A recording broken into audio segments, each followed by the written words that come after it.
We are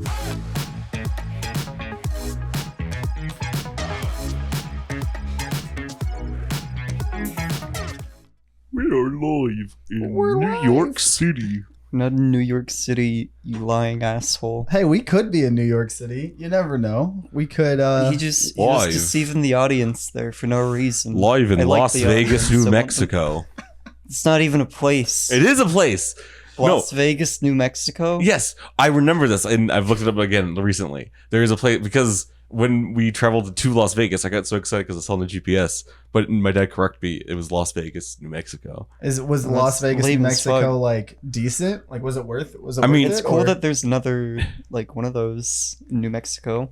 I didn't go straight. No, I'm saying like it tricked me on the GPS. I thought we were close to it. Oh, like you were going through it or something. No, we didn't go through it. But it was all right. I mean, it looked like a decent town. It's like Paris, Texas. I don't know. It's like it's just named after a way more. Right, but like Paris, Texas is like so much lamer than like the other place. Paris? Yeah, I would assume Las Vegas, New Mexico is not. No, that's what I'm saying. It's way lamer. Yeah, but isn't Las Vegas in New Mexico? Wait, no, it's in Nevada. Nevada. Okay, That's what I'm saying. I knew it was one of those any states. That's why Daniel tried to call me out saying there wasn't, because I to him it sounded like I just intentionally. I thought you were just like sticking words together and saying that they were states. Or I mean, I wouldn't be surprised if that's what it was, but dang, no. But yeah, welcome to the Neon Apes live show, everyone. And this is, I think, episode 56. But what we're gonna do something special here for you guys. We're going to tell 7 different stories that we're going to just purely make up on the spot, like together, just pure hypotheticals.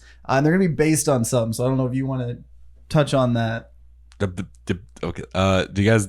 Okay, it doesn't really matter. Do you guys know the book Hero with a Thousand Faces? I think that's what it's called, by Joseph Campbell. He did it in the 60s. I had to read that in high school. Okay, so you read it. Is that one... Does that one just go into totally bullshit. Oh, okay. No. I mean, it was assigned to be read. I didn't read it. Oh, he didn't read it. I don't know. Is it the one that specifically goes into the hero's journey, or does it goes over like, I don't know, that being an archetypal way to tell a story? I think that led into the 7 basic plots, because I don't think that book specifically covered it. But someone else I read covered. There's like, if you really wanted to just dissolve all movies and stories into 7 basic categories, you kind of could. There's still going to be another group, probably. Like, you just can't define them, but... Yeah, it's just like 7 basic... Yeah, like, I don't... like ideas for a plot. So what are these? What are we starting with? Okay, so there's overcoming the monster. That's the first one. Yeah. So it sounds straightforward, but there is a little bit more complexity to it. So yes, with your vision of it, it's like a monster comes in, attacks a town, you come in to its lair, you fight it, it comes revenge on you, and you kill it. But you can replace the hypothetical monster with any villain, and then it becomes like John Wick. I would consider kind of overcoming the monster, because it's just a dude he's trying to kill or take out. It is this one thing. Yeah. Okay. So then there's Rags to Riches. It's also pretty straightforward. It's just the main character is in a shitty place. Everyone hates him, and like he sucks apparently. But then he apparently there's some story, some redemption arc, and something, and then he goes out on top, and that's the Rags to Riches story. There's you usually have to learn some lesson and stuff like that. Harry Potter kind of does that. At least starts like a Rags to Riches story. Because he was just stuck in the freaking closet or whatever. But then the quest, that one is basically that book, The Hero with a Thousand Faces, where it's just a hero's journey of, there's a quest that needs to get done, and there's like 5 different locations he goes to.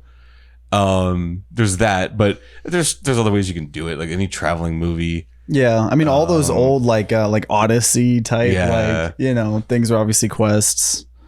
Even you could argue like Drive has like that aspect to it. I think a movie where doesn't you travel around like several locations, like there's different like places he goes. Drive, I mean, he does go different places in a car, but for the most part, it's like all one city. No, but like it's okay, whatever. Exactly. Yeah, I mean, some of these can go into multiple categories. That's probably. Another thing. But okay, keep going. So Voyage and Return, that's the 4th one. It's like, it's very similar to the quest, where there's like both. You could theoretically there's a Voyage and Return, but the Voyage and Return is emphasizing that the you're going to a different area. Like you're going to a different place that you're comfortable with. Yeah, and it seems like the climax isn't like completing the quest, because like completing the quest may only be half the movie, right? And then you have like a whole other half the movie of crazy stuff happening. But you come back and change. Like Alice in Wonderland's a pretty good example of that. Stuff like that. You're out of your comfort zone. What's the other one? Comedy. It's the most hardest to explain, but also the easiest just to think about. Like we all know what a comedy is and the beats of it, but how the book explained it to me, which I thought was interesting, is it's basically just the climax and the tension rather than being like stakes and we gotta stop something. It's just the stakes end up just becoming misunderstanding. And the misunderstanding keeps going up and up, and it becomes just a wacky situation. That's the most basic way to do it. Tragedy. Garfield. Yeah. Tragedy, it's also pretty self-explanatory.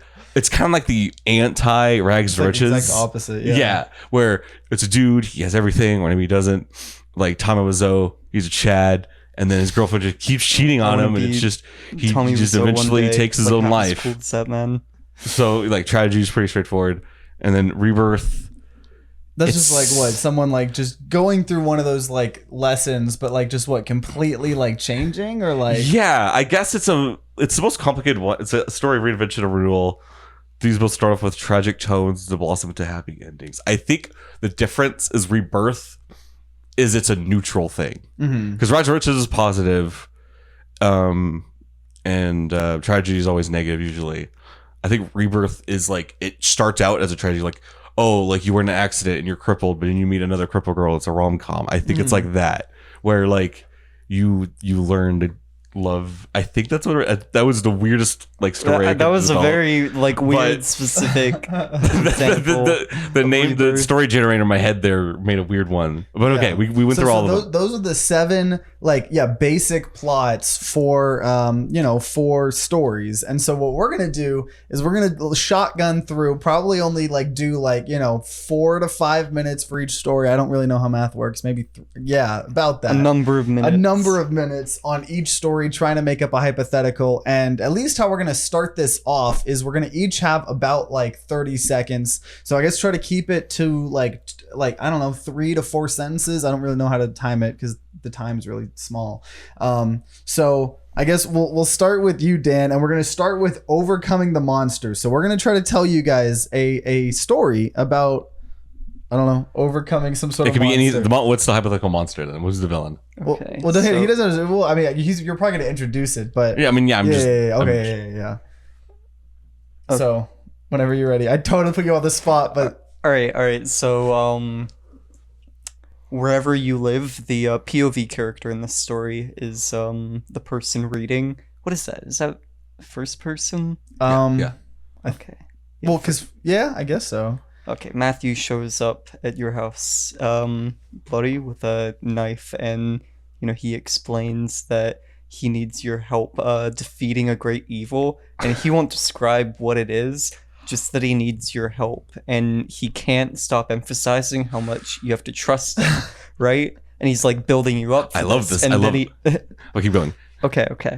Wait, so and also I'm gonna interrupt you again. So when you said that the character, so so everyone listening, it's Matthew going to them, right? Yeah, they're if you're watching this in your comfy gamer PC, Matthew is in your house talking to you across your room while you're in your gamer PC. Okay, if you're driving a car, he's Matthew's dead sprint keeping up with the car. Okay. You probably have another sentence or do something.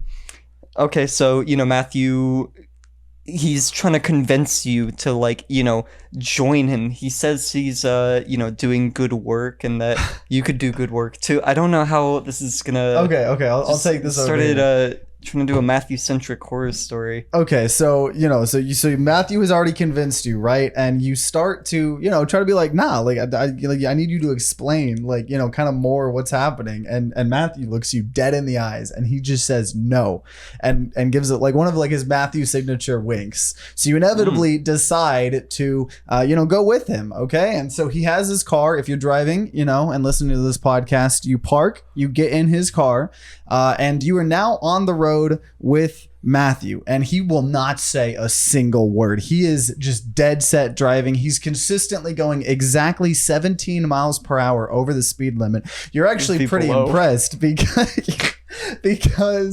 yeah, so he's just driving really fast, and I don't know. Okay. So he looks and now it's me. You, yeah. So Matthew, I look you in the eye and I go, listen, the reason why I can't describe what it is and what we're fighting is because if we describe what it is, it can hurt us and we can't hurt it. But right now it's the opposite. I know how to hurt it, but I can't just tell you. And then we're driving and it's like coming down and then we eventually hit it with our car.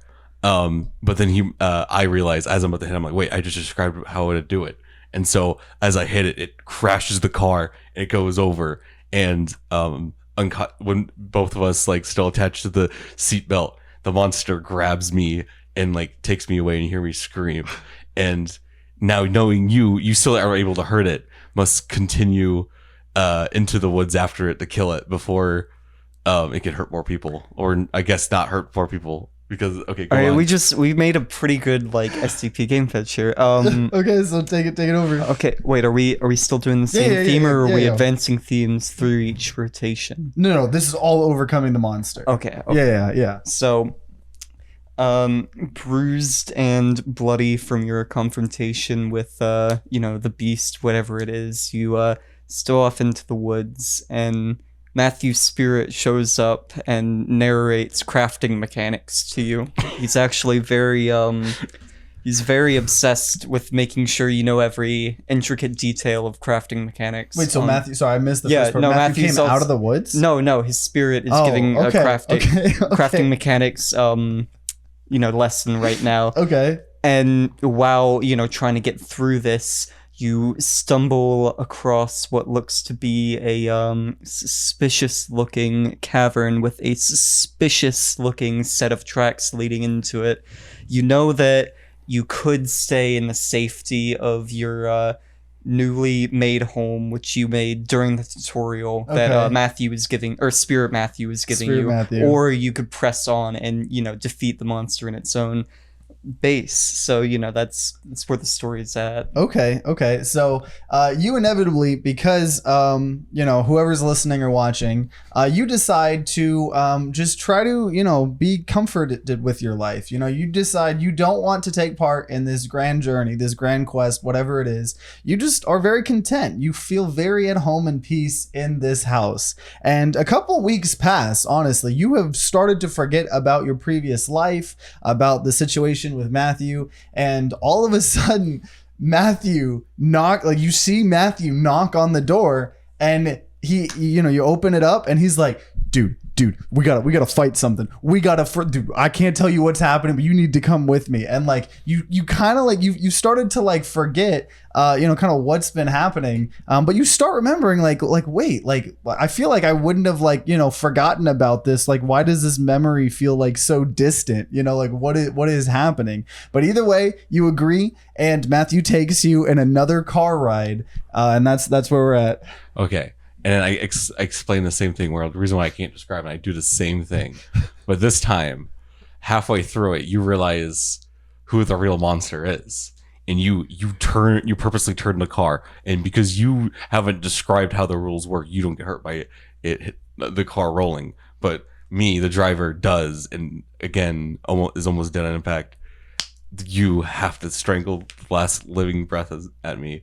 And then it all crumbles into a dream, and you wake up and you realize you never knew a man named Matthew, and that was all just a weird dream you had. Oh, dude, that's okay. All right, that was a pretty good ending. Was so good. I just realized what we're doing. Dude, these are like movie pitches. That's exactly what this is. Yeah, like I don't think my contribution to that last part was very good. I'm not sure what No, I liked it. The tutorial part. Well, I like the building a house and like settling and stuff, because that's what led me to be like okay, I see. Like content, like you did, because there's a sick part. You fight the monster, and then like Well, at first it attacks you, and then you come and you fight it in swim turf, and then you come home, and then it, like, revenges you. Like, it's the third act is it coming back. And then, yeah. And then our little Shyamala twist is that it was a dream. Yeah. Very, very stereotypical, twist but of a movie. like Matthew was the beast the whole time. Yeah. He was we did an actually- anti-monster movie. Where the whole time the monster was trying to get you to kill something you didn't even know it was a monster. Yeah. Okay, so that was our movie pitch for an overcoming the monster. Okay. weirdly like complicated for that plot. Yeah, but you know what? We make some It's fine. high quality movies. So what would be a good idea to do is for this next one, I'll start it. That way we all rotate through Yeah. different parts of the pacing of the story. But I think that was good pacing where we all went about twice. We can do longer than that or shorter than that if we need. So okay, and if you're just tuning in, it is we're making hypothetical movie pitches basing off of the basic types of a story. So the next one is rags to riches. We explained it at the beginning. And okay, I don't want to do a first person. We gotta change up our reservoir or whatever. So I'm gonna go. Okay. So there's a traveling circus. Okay, that's the setting here. There's a traveling circus, and there's two twins in the traveling circus. Okay, they were orphans. Their parents died off in a war. I don't know what war it is. Both? Yeah, both their parents. Okay. They died in a war. I don't know if it was fighting. We don't know that. They're But actually on opposite sides of the war. It happened when the orphans were about 5-6 years old, so they don't really remember what happened, but they're in the circus because they both have monkey tails. And it's completely weird, completely random. And I just want to point this out. In the movie, everything is live action except their monkey tails. They are that is like in an animated style. But they're very, very poor. That's why they're in the circus, right? The circus came and picked up a bunch of orphans and stuff like that, and so they are like extremely poor. And they're so poor that in fact that if the circus man went to the twins and was like, if you don't earn 10 times the normal amount you're normally able to earn, you are out, and we're taking your food, like as payment. Like, not only will it be like without the younger a home, one gets big sad anime eyes that are like CG'd onto a normal human face, and the rest of the face and body it's looks just normal, but it's like no food. No, it's all, this is all animated, and that one time it's a real cute live action, like SpongeBob level, hyper detail. Yeah, okay. Yeah. But they find out that twist that they are actually royalty, because you know how in our world there is the Habsburg jaw. What? Well, and What? so in European history, the fucking Habsburgs inbred so much they just had this fucked up jaw. Oh. And it was called the Habsburg jaw, and you can notice there was someone. And so this long lost circle of kings for one of the kings in this war that killed so many people, including their parents, had this slight stubby tail, and then that they interbred with the other noble family, so they had it. So their new bloodline is the marriage of their two parents are like Romeo and Juliet. They fell in love from opposing houses. So the siblings are in love? And they no the parents. the parents, Okay. The dead parent. yes, Okay. And so their tiny little stubby tails created an even bigger monkey tail. Okay. Okay, and then those things that they do to show that they were a 3D movie in a 3D movie theater. One of the tails does a CG go at the camera thing. Okay. Simp the fact that this is a 3D movie. Is it a 3D animated movie? Because I just said it was everything animated. else is live action, practical real effects, except for the tails, which are always CG and what would you say, mid-grade CG? Yeah. How? Yeah, we'll throw some decent budget to it. All right, and that one scene where the guy's no food in his eyes, go all anime and shit. Okay, so there's got to be a bit of trouble because it's the next act. So they think they have it all, and then it's revealed that their parents actually are still alive, but they left for some unspecified reason. Right? Okay. So they they deduce that they've got to go looking for their parents through the war-torn, Did you search the countryside. battlefields? Okay. Okay. So they go to the bank, right? And they recently found out they had a bunch of money, so they were balling a little bit, they were buying like cheeseburgers and stuff like that. And they go to the bank before this giant journey, right? And they notice that they were dumb and they didn't actually look at how much money they had. They just assumed they had infinite money. So they are capped at $1,000 for this journey, and they get a hint, they get a tip that their parents are in Antarctica. Okay, and so they have to get the $1,000 they had. So even though they just had royalty, a little taste of it, in order to fully get all of the riches that need to be done, to have, in order to suck from the teat of wealth. Exactly, they need to make their way to Antarctica. Anti-Antarctica. Is this anti-Arctica? Because that's awesome. Okay, so they use whatever money they have, but then they also realize they're still royalty, so they just use the navy and they get their biggest icebreaker shit. Well, no, they only have $1,000.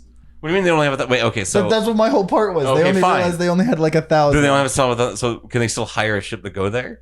Not for 1,000 is not a lot of money. Well, wait, like a boat? Like All right, wait. I was thinking this was like old timey, like war? Let's not talk. Okay, so he only has they only have $1,000. Yeah, but it is older, so that stretches more, but not for a battleship. I just want to. But they also are royalty. But okay, fine. An icebreaker Is ship. Amelia Earhart alive in this timeline? Okay, don't worry about it. And then we gotta keep going. And then they go to Antarctica, and they realize their parents. They thought they're dead. But because they see them in the ice cave frozen holding hands, but they actually get out and they've actually found technology, and what they realize, this is like the fucking Man of Steel movie, where like this is actually all of Antarctica is an alien ship, and they were picked by aliens to be like the advanced super race. Okay, I'm going. Yo, that was, and then their face splits open to be like the Thing from that movie, The Thing, and then it's revealed that the kids, they were put there into like the nobility of like humanity to plot to do Thing alien stuff. Okay. Yeah. Okay. Yeah. Okay. So they're brought to Antarctica to reveal like their destiny. They have a whole like journey arc to get to Antarctica. And they have monkey tails too. And it's all very wholesome and sweet. And then they like get to Antarctica and realize that they are aliens from James Cameron's. That's the guy, right? The Thing. And did they get Cronenberged? Yeah. They both they have pretty consistent character design, so you can tell which thing belongs to which orphan child. Okay. So it's a rags to riches story with a twist where the reason why aliens and incest. Yeah, but So- technically Okay, they turn this went from around. being the How does this turn lowest into- peg of human society, which was dominant, to the highest peg on Thing society on that planet, which is soon to be, Yeah, they become is royalty of the aliens. categorically a rags to riches story. Yeah. Okay. Well, that's our second movie pitch. All right, very good. Man, we're knocking these out. We should be yeah. working for a TV studio. Exactly. Yeah. I mean, any so of you smart. TV stations, movie stations, give us a ring. I mean, we know what to do here. So the third one is the quest. So a hero sets out for a quest, and keep in mind, it's not a voyage and return. It's not. Oh, the voyage and return was specifically venturing to a strange land. I think you mentioned that earlier. But okay, quest. So you're gonna start us off here. Movie pitch number 3. Okay. So, the quest is, it's going to be a little bit similar to Home Alone, but instead of being left with your parents on a trip, you're in. So this is like world future where climate change happened and there's like water everywhere. Okay.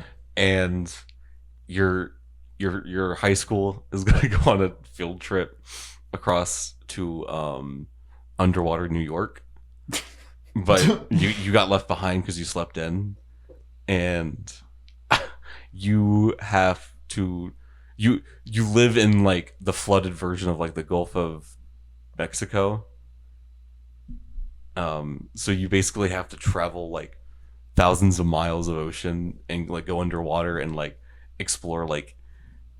So that's where we're starting with. Okay, okay. So he has to. Okay. Oh, next? yeah, Okay. here. Okay, so Dan, take over. Oh, so they gotta, explore.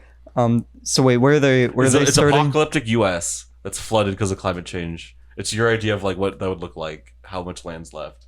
Okay. They're trying to get to New York, and they started Suppose- where? They're in like so. Imagine like this is like super flooded. So this is like where there's only like 10% of the land left. So like everyone still lives on like these like water things, and they have to travel like from where like the Gulf of Mexico is like Oh, okay. all the way up into So of course they're going to want to talk to one of the jet ski gangs, who now control most of the major waterways between most of the still standing parts of the U.S. Because it's got kind of an archipelago like island hopping thing going on. Okay. So these water jet boys, the jet boys, as they call themselves, they control these waterways. So our hero has to go and find some representative of the jet boys, and this eventually brings them to a very dark and shady place. It's just like a normal dive bar. Mm-hmm. Okay, and they go in, and the contact is actually like really cool with them. Like they just hit it off. Okay. And then he gets all the information he needs to get where he's going. But as he's about to go off, just being like, man, that whole situation was really easy. His friend, the friendly gang guy, gets shot, and like a massive power struggle starts happening within the Jet Boy gang for dominance over, who controls this gang that controls most of the waterways in post-apocalyptic US, and our hero's got to find a way to keep going, with what he got from them, even though the gang's like falling apart. Okay. So he's got to find a way to like get what he was promised out of it. Yeah. So pretty much what I'm assuming. So what the guy that got shot, and I'm gonna make sure he is confirmed dead. But what he did. Yeah. The writer wants you to think they're dead. Yeah. They're dead on the screen. Yeah, it was an on-screen death. And so, but before, so part of the conversation was, he was giving him a bunch of information of how to get there. And, he was giving him, some stuff like, oh yeah, go down this waterway. And here's a map, and, my people will let you through here. You won't have to, say anything, stuff say like this. that. He was setting them up with like a jet ski they could take. Old Bertha is the name of the jet ski he was supposed to take. Okay. So, he ends up sneaking out of the dive bar. Also, I just realized dive bar because I got it. Yeah, that was intentional. So he takes his jetpack, and he knows, he's like, okay, well, like, I don't know, maybe like, there's going to be a whole fight, but maybe it'll take a while to get like down the chain of command, and, maybe all of the deals, still work. Right. And so he gets to the first checkpoint that he was supposed to. He was told that he was supposed to, find this guy named like Mark, and go, generic name, whatever, we can work on it later, and say like some sort of passcode, right? So he finds the guy, he says, he starts to try to like approach it, and everything seems normal. It seems like the people down here don't know that there's a whole power struggle, that their main leader is, or whatever, so he gets through fine, everything like that, and he makes his way to the second checkpoint. And before he can even get into like the second checkpoint, people just start like firing bullets at him. I mean, there are at least 3 people with underwater Tommy guns. Like, they're under the water, but they're shooting underwater Tommy guns up at him. And that's where I'm underwater Tommy gun that shoots underwater. Okay. They're shooting up, yeah, because he's on the surface of the water. I mean, like, okay, guns don't work underwater. But there's special underwater Tommy guns. Wait, why are they shooting him right now? He doesn't know. He literally got to the second checkpoint, and he doesn't even know before he talked to anyone. Okay. He moves, and they make a comment about like the brand of old Bartha he was driving. Okay.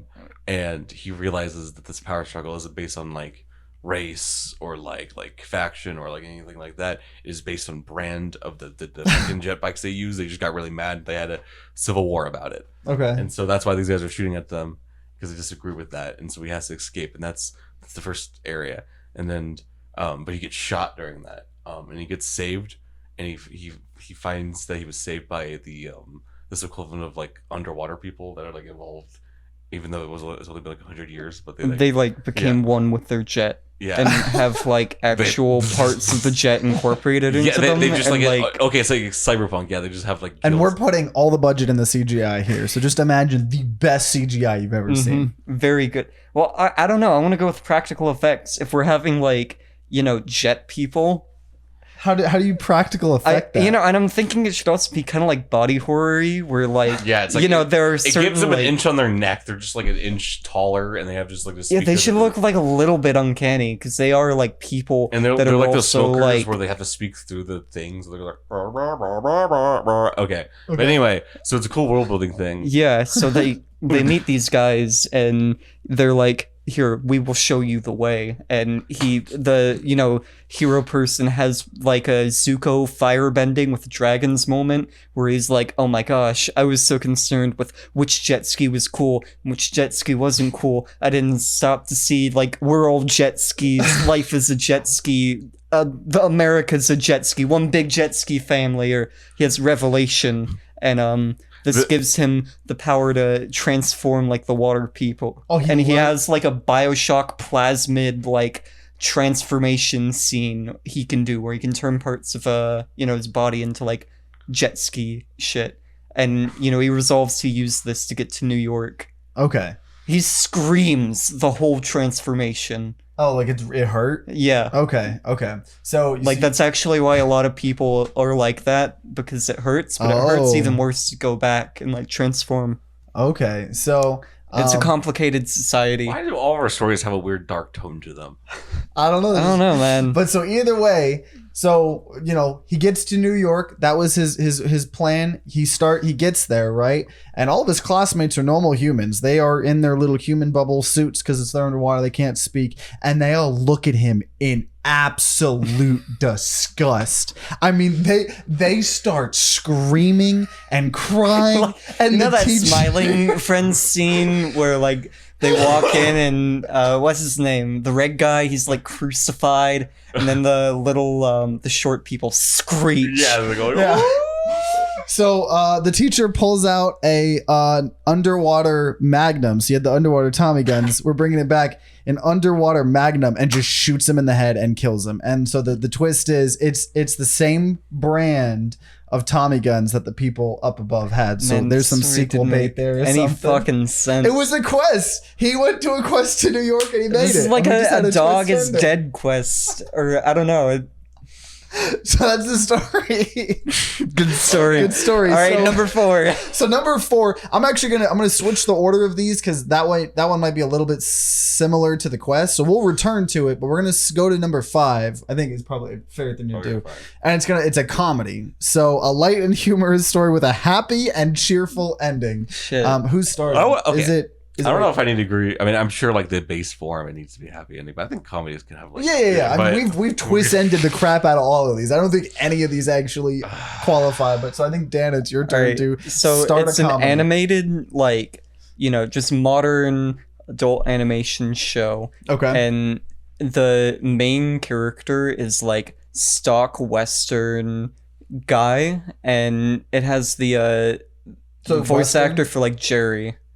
Okay, for Rick and Morty. Yeah, and it's him acting like Jerry, but just in multiple settings. And the show follows this person around living life in the just inane way that Jerry would live life. Okay. All right, that's the starting point. That's the start. Okay, so but there's some kind of twist in the show itself, Oh, okay. I haven't come up with You're leaving that up to us. Okay, so and did you say Western? Yeah, he looks. It's like an anthology. It's just a bunch of different dudes like living Jerry-like lives with Jerry's voice actor. Jerry's Bizarre Adventure. Yeah, it's Jerry's Bizarre Adventure. It's an anthology of Jerry's across time and space. Okay, so but they don't all look like Jerry. They look like people. Okay, so the Jerry is not a people. how we know that it's set up like that was the first person, you know, it showed it was like a 5-minute clip of like Jerry in a Western situation, you know, being like that.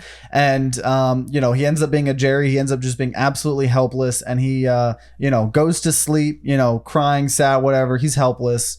And he wakes up and it's completely different. I mean, the animation style has changed. But his voice is still the same. And so, you know, we're not acknowledging the fact, like, is it the same person? I don't know. But we're now in a like Star Wars-esque like situation. Space opera. Like, yeah, space opera. That's the term. So it's a space opera. And you know, it's just this guy. He wakes up, he puts on his uniform, he goes to like, you know, space trooper training, and everyone has to do like certain exercises, and he is just struggling because he is so helpless. He wants to give up, and one of his commanding officers is like, you know, hey, and keep in mind this is in the Jerry voice, like, so the person's like, hey, like, you know, you're kind of pathetic, dude. Like, you know, I don't really know, like, you know, what you need to do here to do better. So we're gonna put you in this experimental thing to maybe try to, like, you know, beef you up here a little bit.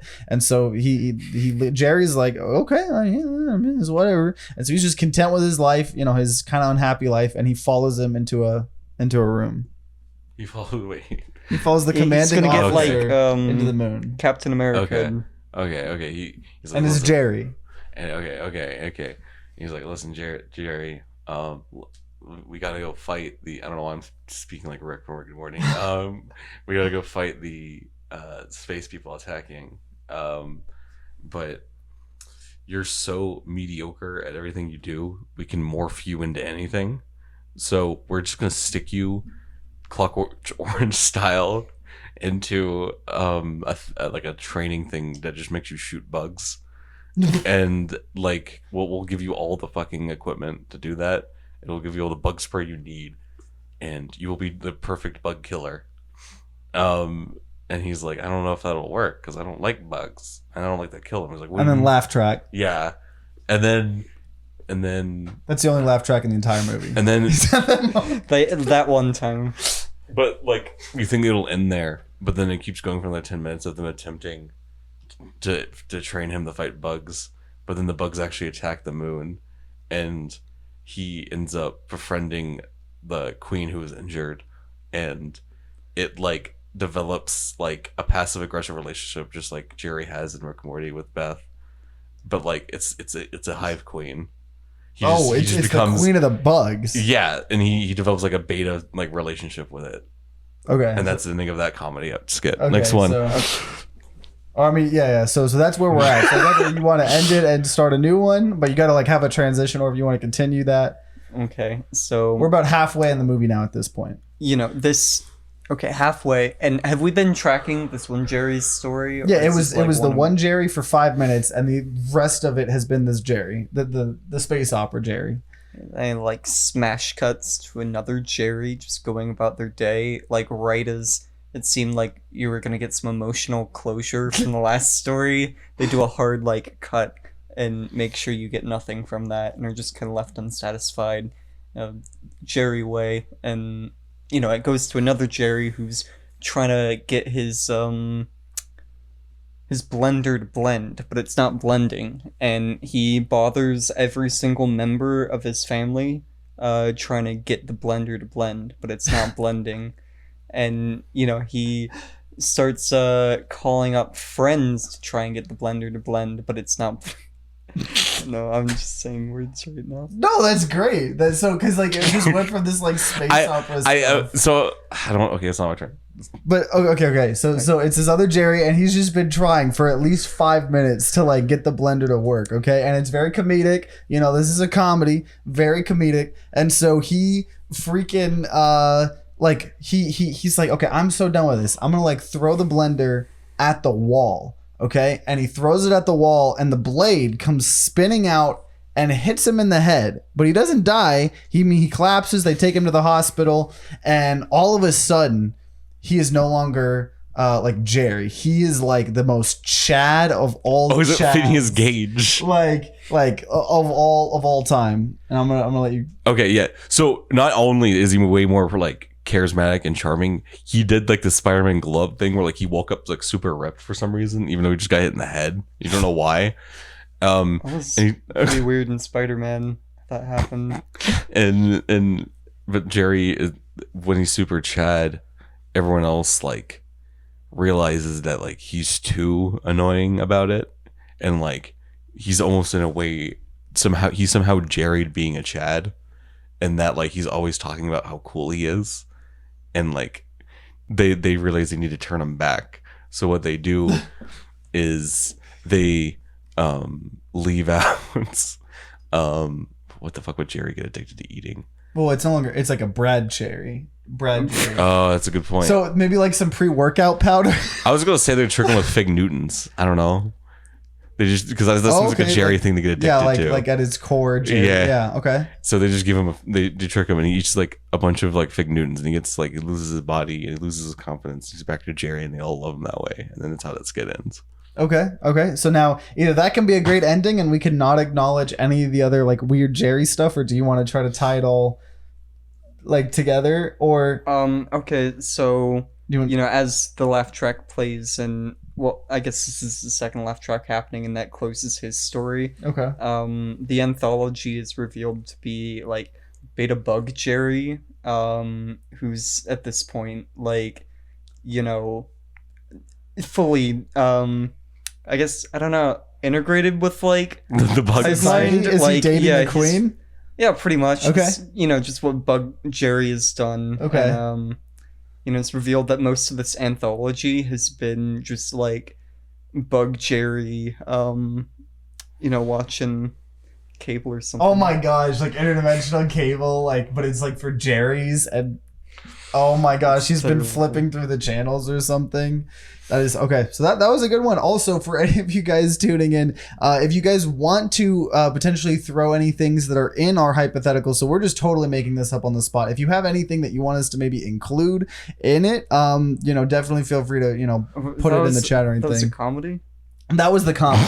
That's why we had 2 laugh tracks. That's how you know it's so the first, you know what? These are all fantastic movie pitches that I stand behind. So we are going to break into a Hollywood exec's house tonight and pitch these all to them. This is just Tragedy is gonna be the funniest one so far. So now we're gonna start tragedy. Okay, so the protagonist is a I don't like talking about sad stuff. Whose death is a cause for rejoice. That's obviously what this is saying. That doesn't mean we have to take it that way. The last one would have been pretty good for that. So okay. So here we go. Okay. So main character is a guy that runs it's a 2-in-1. It's a puppy mill and it's a dog fighting ring. So I mean, he's a nasty dude. Okay, man, this guy. This is going to be a tragedy. A tragedy means like you feel like you like them at first. I'm pretty sure. Well, I'm just going. What this thing said. He donates to like is a villain whose death is cause for. Okay, but the whole point of the tragedy is like you're supposed to be somewhat. Okay, what if that's on like you. the rest of the time, like every time he's on screen, he's like a really good person. He's a really supporting father and like partner for his wife. He, you know, volunteers for the community. He is just a great guy, but he does this all by like running his dual part puppy mill and dog fighting. Half of them get exported out, half of them go to the all right, what's going to be his tragic downfall? So, how does he get downfalled? So what happens is one day, you know, so yeah, it cuts to him being a lovely wife or a lovely husband, an amazing father, right? A freaking great friend. I mean, he picks up like his friend, like who was gonna drunk drive. I mean, he was like, no drunk drive. But he every day goes back into his puppy mill, and you know, you can't really tell if he likes it or not. And one day, one of the dogs bites his leg, like really. I mean, it is a gruesome attack. He puts the dog down, as they would probably do. I mean, that's probably what they would do. Yeah, he's a puppy mill dog fight guy. Yeah, he would do that. They do not care about the lives of dog fights. But the second that he kills the dog, he immediately just starts hearing barking in his mind, like, and it's like it's trying to tell him something, but obviously it's barking, so he doesn't know what that is. So I'm gonna leave it to you. Okay. So he hears barking as soon as he shot the dog in his head. Okay. Wait, you put him down by shooting him? That's probably what they would do. I don't know how else they would put him down. Okay. Yeah. 2 weeks later, his younger daughter, is like, I want part dog. Daddy, I want a dog. I want a dog. And he's like, okay. And he gets just this random, like, cool looking dog that just came out being a puppy. He at one point, a stray dog tries to attack his daughter, but this dog saves him. And then he, like, lets her sleep in her room.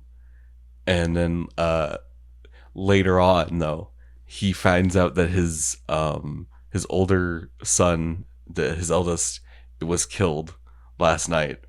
And he's trying to figure out who did it. And this dog comes at him. And at first he thinks he's just going to bark, but he actually completely understands him. And it's probably because like the 2 weeks, or you said a couple of weeks. I'm trying to see if Daniel's recognizing what I'm doing. Yeah, you're just describing and then the dog goes on a speech where he's like, "That was my mother you killed, and I am her vengeance." And like you have this like epic clash.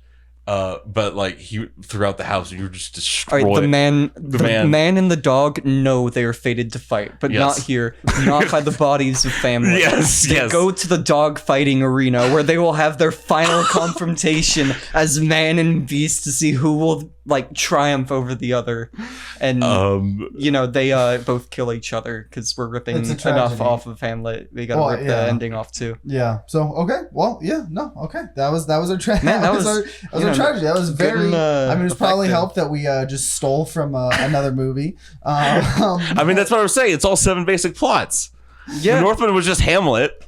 Yeah, that's true. So now we're gonna go back. We have 2 more. We're gonna go back to the voyage and return. So it says, a hero ventures to a strange land, overcoming threats it possesses, and returns a changed person. So who starts? I think you start this. Yeah, Matthew, you start. So voyage and return. Okay. Yeah, okay. Voyage and return. There's just this guy, and little lean piss boy is going on an adventure to discover. No. This is my fucking story. Yeah. Matthew started. Sorry, I just this poor British schoolboy who gets bullied. Little lean piss. His English boy. What's his name? I need the name. Thomas. Okay, Thomas. He's so bored in math class because they use the metric system. It's just a bunch of tens.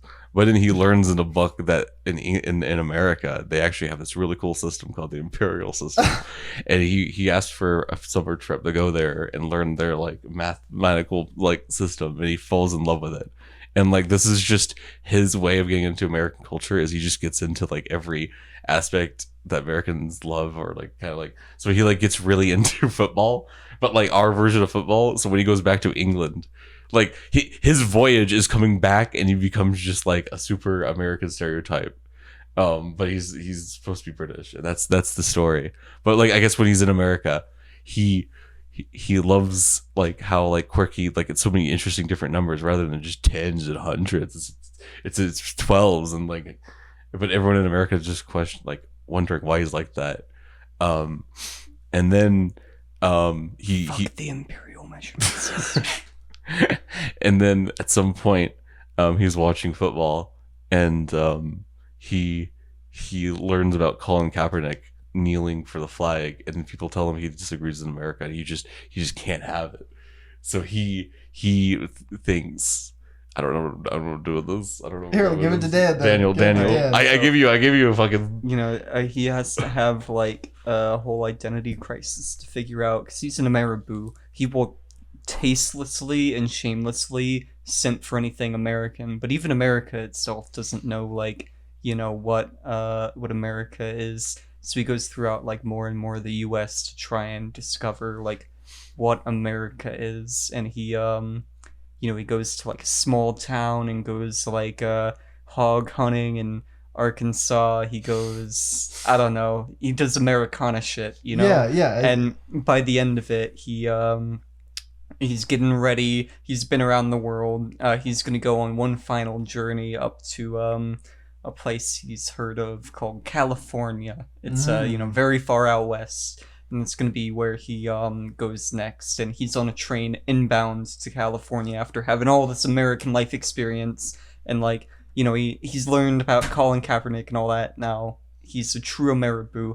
He's still like really insufferable. He's fucking always on about like America shit, even when talking to other Americans. He just wants people to know he cares about America. Okay. He always has like 4th of July shit on. Okay, so he's on the train to California, okay, and pretty much how he got on the train in a typical American way, he just jumped on the train, and wait, how does that? If he's an Ameribu, he should like not use public transport on principle.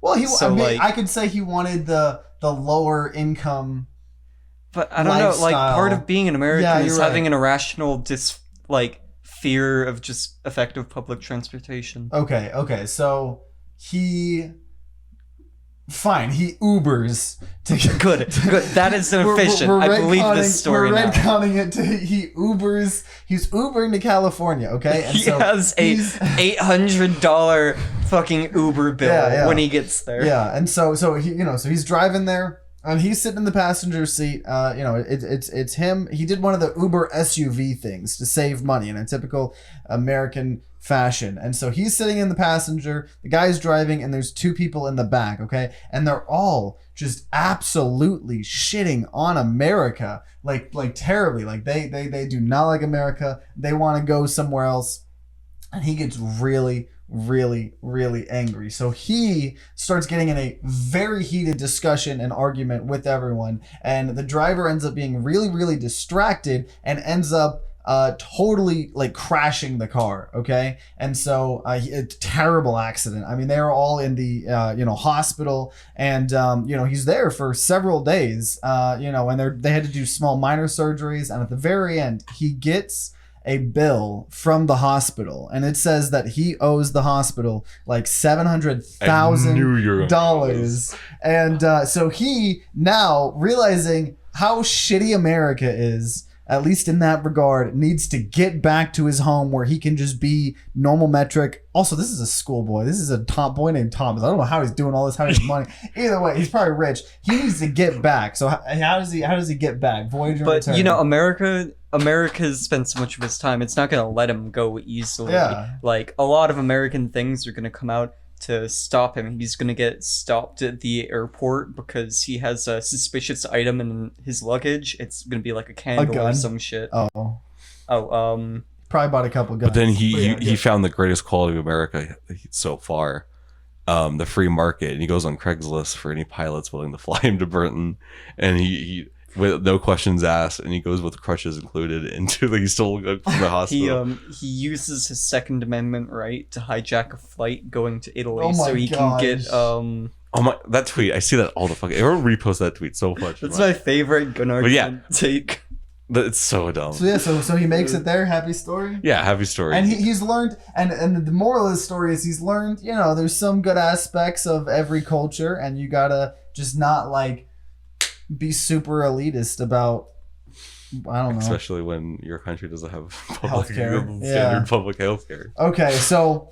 Whoa, man, we've been powering through these. So we have one final one, and it is a story of rebirth. So a story of reinvention, renewal. These often start with. Let me tell you about the greatest story ever told. In the age 0 AD, our Lord Jesus. Yeah, no, wait, we can't do that one. That's probably copyrighted. I don't know about that, but okay. So I think whose turn is it? Is it your start? Dan? Is it? Oh god, man! I'm gonna make some awful shit. I'm all for this. Okay. So it's got to start with some it's got to have some. Basically, I think the emphasis on this one between all the other stories is this one emphasizes the character arc. Yeah. Like they're this way in the beginning of the movie, and they're completely different. Okay, this person through the course of their arc is gonna go through every single internet subculture, all of them. They have an identity crisis, and they're a total neat. So in order to find themselves, they have a whole rebirth arc online where they're consistently like making new personas and interacting with new people, and they do it for every single community, and I mean every single community, and they have a whole new personality for every different online community that they interact with. And the movie is just tracking this person, like figuring out which community they actually like. It begins with, you know, them going, I really need to find out what I'm passionate for. And, you know, they say they'll figure it out by trying it out firsthand. So that's where we start our movie. Okay. They've just found out about this thing called anime, and they're you know, talking to a lot of people in communities. Okay. And so, you know, typical anime stuff, you know, there's some cool people, there's some, you know, really weird people, stuff like that, you know, and since this movie is going through multiple, you know, of different cultures, and we got to like jump around pretty quickly here. So he's going to anime. He then goes to a furry convention. He's like, yo, you know, what is this? You know, he goes to a woodworking class. Or online thing, I guess. And he just keeps doing this, and eventually he like forgets like what that he was into like to begin with. Like he forgets like who he was. He forgets like because he just filled his brain up with useless like anime, woodworking, furry, antique snacks. Antique snacks? I mean every part of like the Russian culture. MREs. I mean freaking the atom bomb, fun facts about the atom bomb. I mean, well, you name it. Okay, atombombfacts.com. So I don't know. Take it from here. But towards the last act of the movie, I don't know how we're doing this anymore. He finds out that when people come to his, so like I'm trying to know, maybe he like gets sad, and then there's a party for his birthday in next year. It's been a year since then, and he still doesn't know what he wants. And then like it's his birthday, and then like all these people from all the communities show up, and he realized that his goal was achieved the whole time, that he made all these friends for all these communities. There you go. All right. Sweet happy ending. There you go. Yeah, that's the way to do it. We That's are going to exactly be what it millionaires needed. by the end of the day today. Yes, man. Our pictures get I taken. definitely think our creative energy we kind of used up at the beginning, the front half of that. Yes. But either way, that's our 7 great movie pitches. And if any movie comes out, including movies that have already come out that we totally didn't rip off, we are going to threaten lawsuits and action and stern, angry emails. So until they give us money. exactly. So don't mess with us. And we're not asking for much. Literally, royalty wise, you could make our movie. You just need to give us a Panda Express gift card and $1,000 each, and yeah, I mean we'll call it. I'll even, just okay? take the gift card. Yeah. So, so I hope you guys, you know, enjoyed some of our movie pitches. If you guys have any great, you know, movie pitches for any of the 7, you know, or a combination of the 7 topics, definitely leave, you know, a comment on YouTube. If you're listening on audio platforms, I don't think you can really talk to us, but you can find ways to talk to us. If you watch, you know, make sure you check out older episodes on, you know, the podcast platforms and vice versa. A lot of good stuff. Vice versa. So yeah, I think this was a really good episode. We are writers and geniuses, and you should respect us as such. So, we will see you guys next time, I guess. See you next time. Bye.